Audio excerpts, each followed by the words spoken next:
All right, picture the atmosphere around the Philadelphia Eagles this week like a storm cloud that refuses to drift away. Every small update, every injury note, every tiny shift in the lineup feels magnified because this team has been fighting through one setback after another. And right at the center of the conversation is the offensive line, a group that has dealt with more reshuffling than anyone expected when the season began.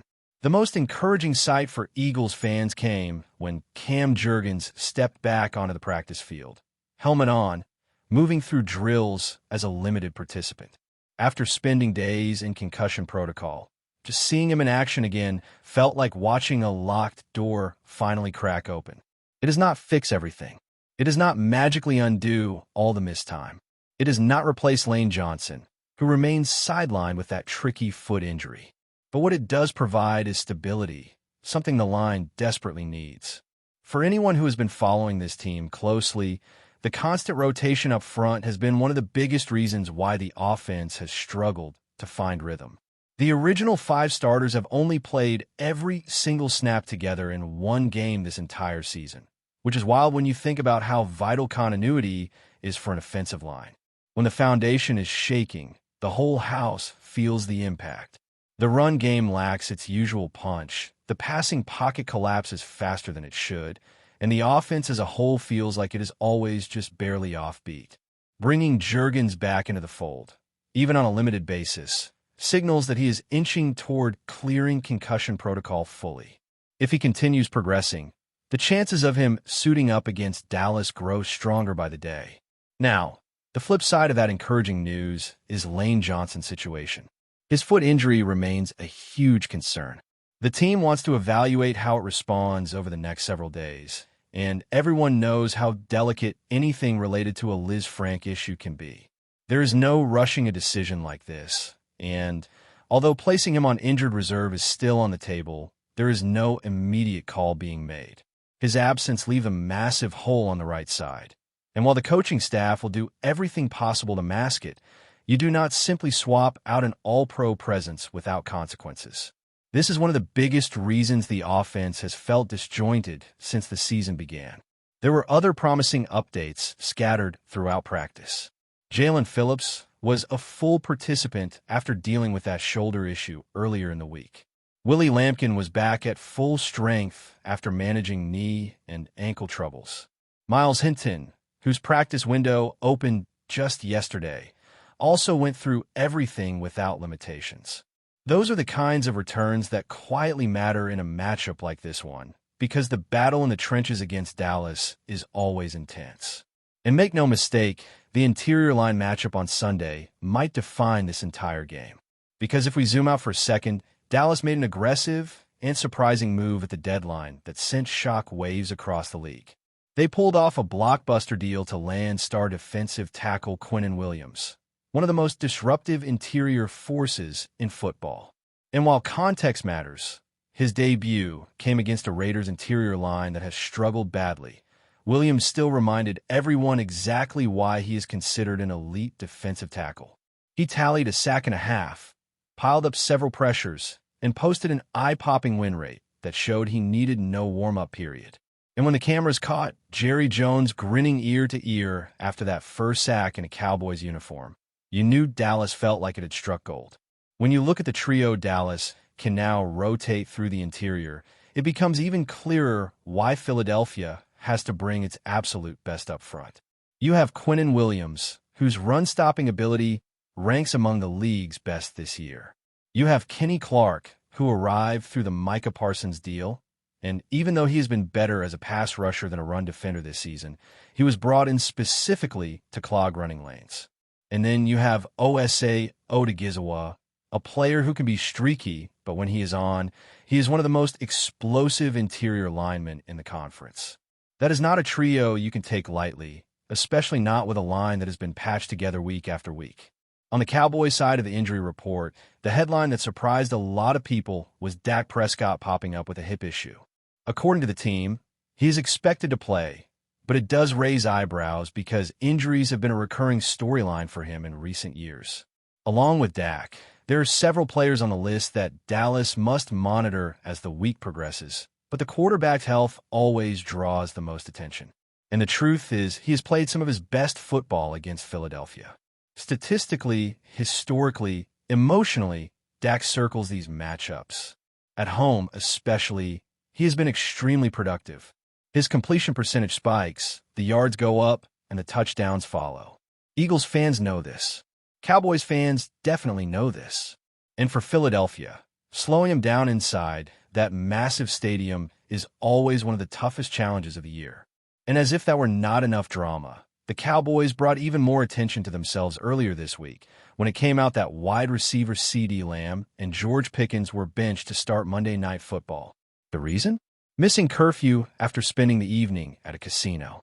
Lamb insisted he was not throwing up, as some people claimed, and called that accusation disrespectful. But regardless of the details, it adds to the never-ending swirl of storylines that seems to follow Dallas everywhere. Some teams just have a knack for circus energy, and the Cowboys have lived in that spotlight for decades. Eagles fans look at that and laugh, because while Dallas clings to drama, Philadelphia prefers to focus on winning football games. All of this off-field noise mixed with on-field challenges sets the stage for another intense chapter in one of the league's fiercest rivalries. And the Eagles enter this moment with their own internal chatter buzzing louder than usual. That reports suggesting dissatisfaction with Jalen Hurts inside the building made waves fast. When you're the quarterback of a team with championship expectations, a quarterback who has already delivered a Super Bowl win and a Super Bowl MVP, scrutiny comes with the role. Hurts understands that. He always has. But what allows this team to stay grounded, even when speculation swirls, is his leadership. He has been the steady center of the locker room for years now. If this were happening in certain other cities, the locker room would fracture.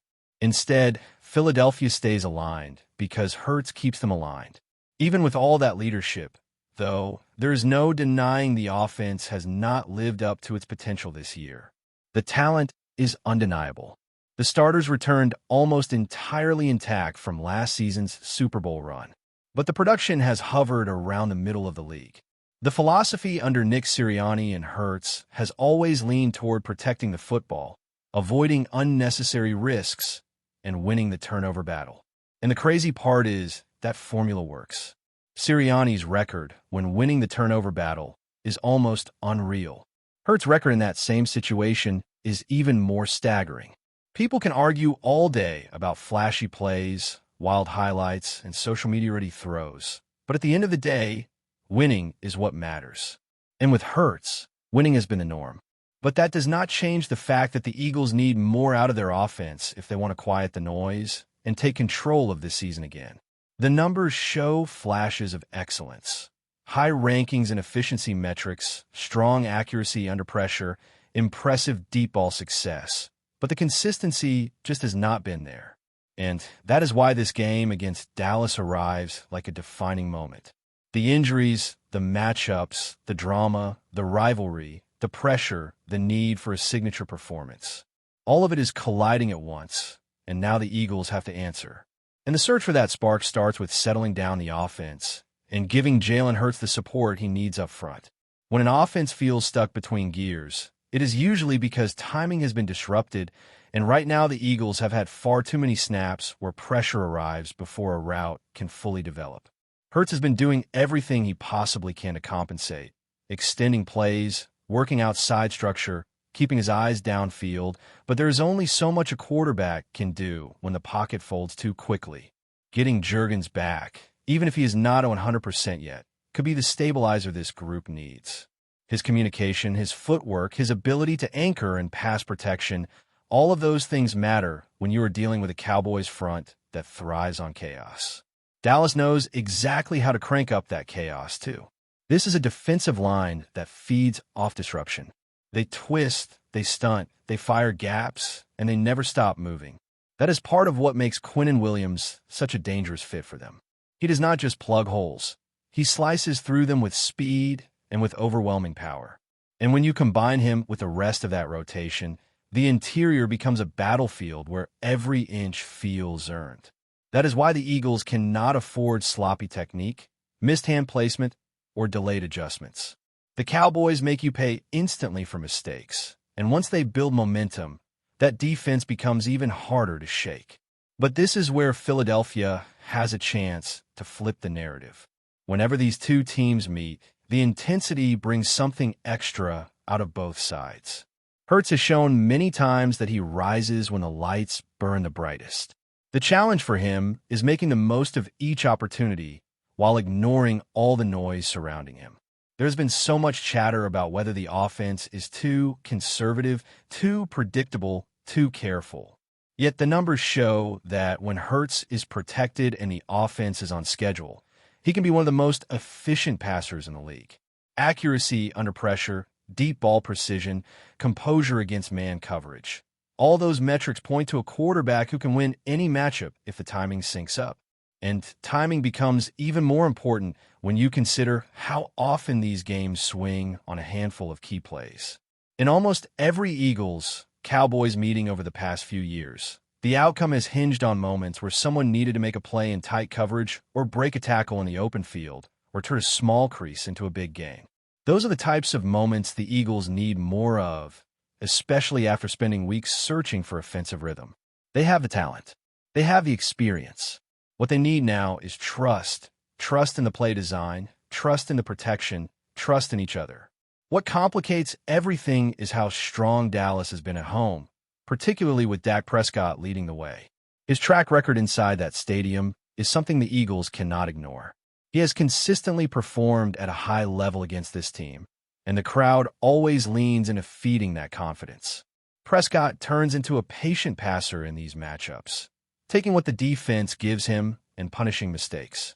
The Eagles' secondary cannot afford miscommunication or poor leverage, especially knowing how quickly Dak can identify it. His chemistry with his receivers has been the foundation of Dallas' best stretches this season, and Philadelphia needs to disrupt that timing early. Make a move off his spot, force contested throws, close windows faster than expected. That is how you stay competitive in their building. But while Dak's success at home is undeniable, the Eagles have never backed down from this challenge. They know the stakes. They know the energy. They know the history. And they know exactly how draining it could be to walk into that stadium and try to outlast Dallas for 60 minutes. That is why leadership matters even more right now. Hurts has always been the calm presence in the storm, the steady voice when things get loud, and this week requires that more than ever.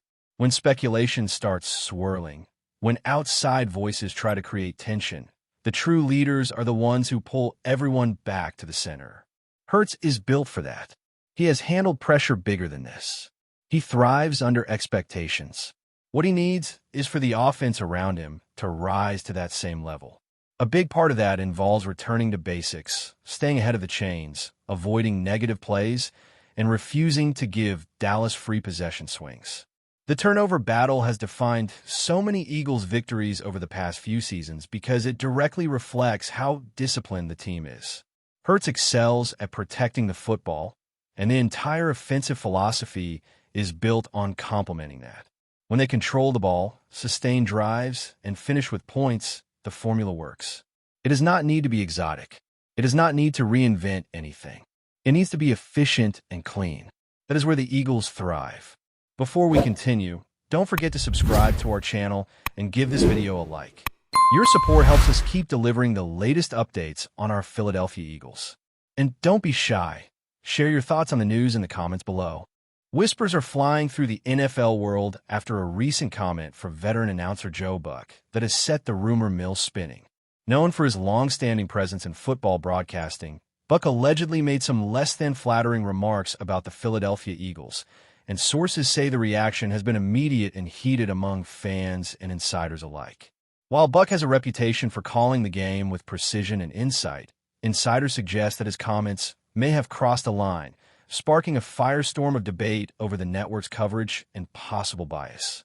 According to The Buzz, the comment was subtle yet unmistakable, delivered in a tone that some interpreted as dismissive toward the Eagles' current roster and overall strategy.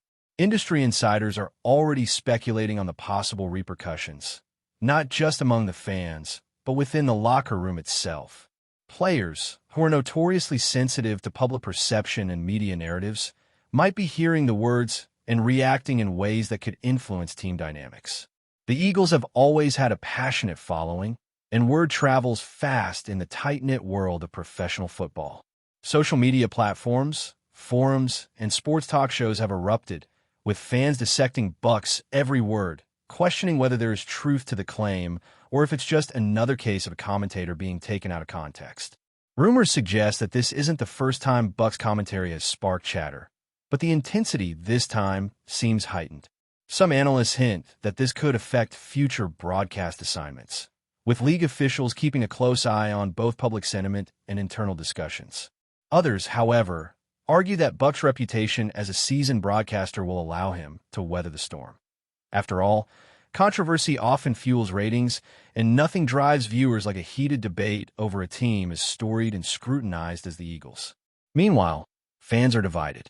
Some insist the remarks were fair criticism, a candid take on the team's performance, while others have vowed to boycott broadcasts, claiming Bucs' words are a sign of bias.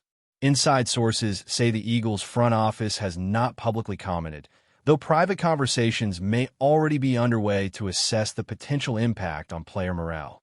If nothing else, the incident has reminded everyone that in the NFL, words carry weight, and even a single comment from a respected voice like Bucs can ignite speculation, debate, and a wave of rumor that shows no signs of slowing. That's it for this update. If you enjoyed the video and want to stay updated with exclusive news about our Philadelphia Eagles, be sure to subscribe to our channel and hit that like button. We can't wait to hear your thoughts in the comments. See you in the next video.